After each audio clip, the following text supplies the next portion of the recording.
तबीयत खराब है क्या? अरे नहीं नहीं, वो उठने का मन ही नहीं कर रहा था तो देखा ही नहीं। वैसे क्या कर रहा है? यहाँ बैठना मेरे पास। माँ पढ़ रहा था। वो कहना नौकरी में तो वक्त नहीं मिलता, अब ऑफिस से घर आकर ही तो वक्त मिलता है। अच्छा अच्छा ठीक है, पढ़ ले जा बेटा।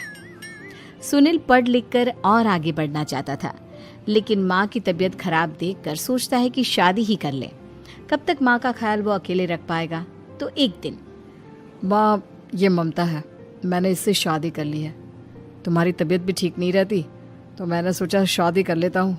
घर संभालने वाली और तुम्हें संभालने वाली कोई आ जाएगी तो अच्छा रहेगा। माँ अचानक से सामने बहू देखकर हैरान रह जाती है। बेटा ये क्या बात होती है? न बैंड न बाजा न दहेज न शगुन, ऐसे कैसे बहू आ गई? माँ तू तो जानती है मैं नौकरी के साथ पढ़ाई कर रहा हूँ, तो कहाँ से इतना पैसा बचा पाता कि धूमधाम से शादी करता। वैसे भी माँ लोग तो आकर खाकर निकल जाएंगे, इसलिए बस वैसे ही। माँ जी मैं आपका ख्याल रखूंगी। वैसे भी ये आगे की पढ़ाई कर रहे हैं, अच्छा कुछ कर गए तो सबके दिन फिर से अच्छे आ जाएंगे। सास को ममता की बात ठीक तो लगती है, लेकिन मन में कहीं ना कहीं लगता है कि कहीं बहू बेटे को लेकर फुर्र ना हो जाए और फिर तो वो रह जाएगी अकेली। बेटा देख, मेरा जो कुछ भी है वो सुनील ही है, और सुनील का भी अब इस दुनिया में मैं ही हूँ और कोई नहीं। क्या सुनील? बिल्कुल माँ, लेकिन आज से ममता भी मेरे जीवन का अहम हिस्सा है जैसे तू है।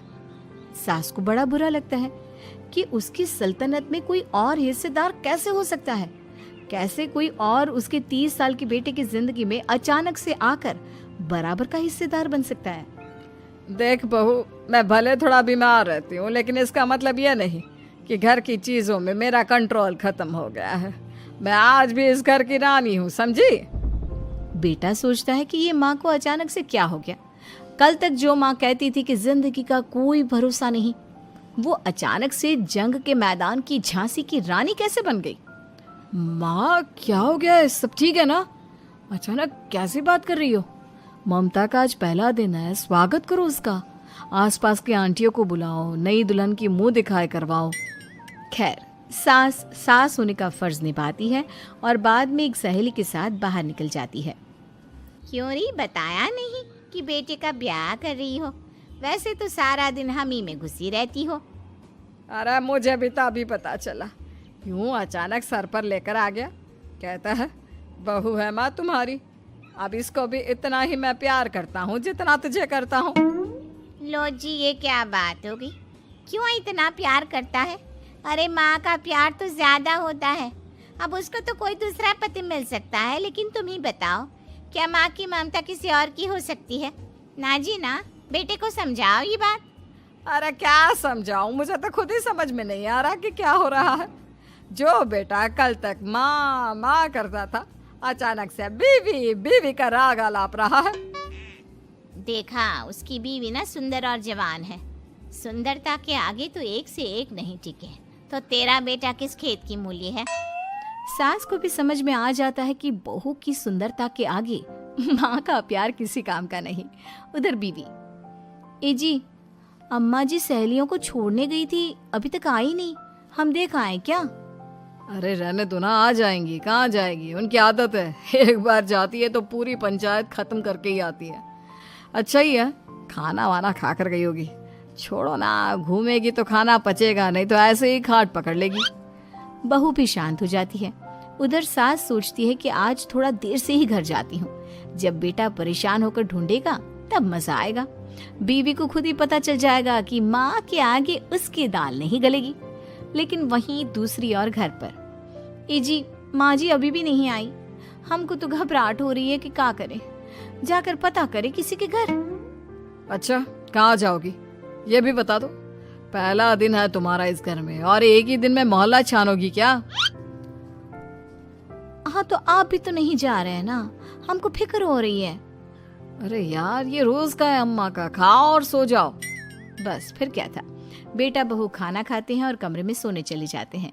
उधर जब सास को कोई देखने नहीं आता तो वो हार कर घर आ जाती है, जहाँ वो देखती है कि सारे घर की लाइट्स बंद है। सास को गुस्सा आता है। बहू, ममता बहू कहाँ हो? लेकिन सारे दिन की थकी बहू को ऐसी नींद आती है जैसे किसी ने भांग की गोली खिला दी हो। वो तो नहीं उठती।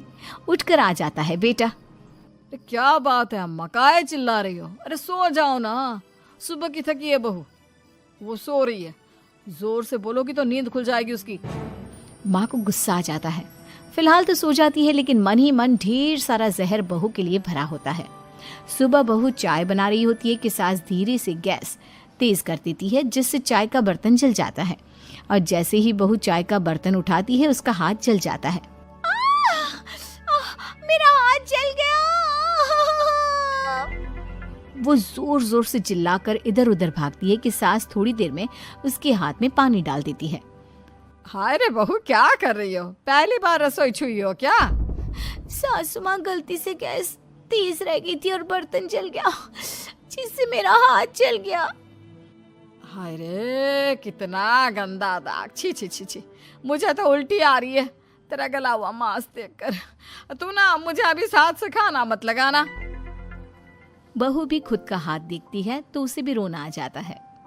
कुछ दिनों के बाद सास की सहेली आती है। बहू चाय बनाकर लाती है। उसके जाने के बाद सहेली कहती है, बहू की सुंदरता ऐसी है कि कोई भी दीवाना हो जाए। वैसे तेरे बेटे का क्या हाल है? अरे वैसा ही है, बहू के पीछे लट्टू। क्या करूं, कुछ समझ में नहीं आ रहा। मैंने तो बहू के चेहरे पर दिवाली के पटाखे की चक्री फेंक दी, उसका पूरा चेहरा जल गया। अब देखो ना रही सुंदरता, और ना ही अब मेरा बेटा उसे पूछता है। अरे अब तो वो उसे छोड़कर दूसरी भी देखने को बोल गया है मुझे। बहू सारी बात सुन रही होती है। आंटी एक बात बताइए, क्या भरोसा है कि दूसरी सही आए और आपके अनुसार रहे? देखिए आंटी, मेरी सासू माँ को गलत बात सिखाने की जरूरत नहीं है। हमारा परिवार साथ में खुशी से रह रहा है। देख बहू, मेरी सहेली की बेइज्जती ना कर, वही अच्छा रहेगा तेरे लिए, समझी?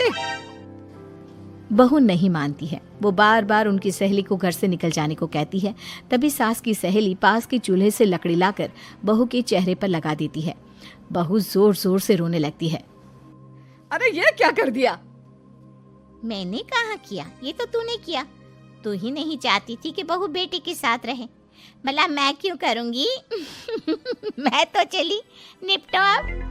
बहू रो रही होती है, दर्द से चिल्ला रही होती है, लेकिन सास उसे डॉक्टर के पास नहीं ले जाती। तभी पति आता है। क्या हो गया ममता? ये दाग कैसे लगा? तुम कैसे जली? ममता कुछ नहीं कहती, बस दर्द से करा रही होती है। पति माँ की तरफ देखता है। हो ना हो माँ, ये पक्का आपका काम है। आप ही ममता से जला करती थी ना। देखना माँ, अब पुलिस आएगी, केस बनेगा, लेकिन पहले मैं ममता को अस्पताल लेकर जा रहा हूँ। सभी अस्पताल जाते हैं, जहाँ डॉक्टर ममता की सास से कहते हैं, आपने तो नहीं जलाया ना बहू को? अब ममता की सास के तो पसीने छूट रहे होते हैं। वो घबरा कर कहती है, ना ना डॉक्टर साहब, कैसी बात करते हैं? हम क्या जलाएंगे अपनी बहू को? डॉक्टर ममता के पति से पूछते हैं, देखिए, क्योंकि ये ससुराल में जली है तो मामला पुलिस का बनता है, तो आप पहले पुलिस को बुलाइए, तभी इलाज पूरा होगा। सास डर जाती है कि अब तो बच्ची जिंदगी जेल में ही रहना होगा। रहने दीजिए ना, पुलिस को क्यों बुलाना? सारी हंसी खत्म हो जाएगी जब पुलिस के डंडे पड़ेंगे। बहू को जलाना भले ही बहुत आसान हो, लेकिन उसके बाद सारी जिंदगी जेल की हवा खाना। सास डर जाती है। पुलिस आती है। पास लेटी दर्द से करा रही ममता स्टेटमेंट देती है। तो क्या हुआ था? कैसे जली आप?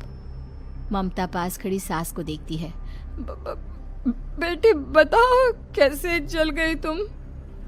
ओए, काका का किरण वाली शाहरुख, चुप, बिल्कुल चुप। सास चुप। सभी इंतजार करते हैं कि ममता क्या बोलेगी।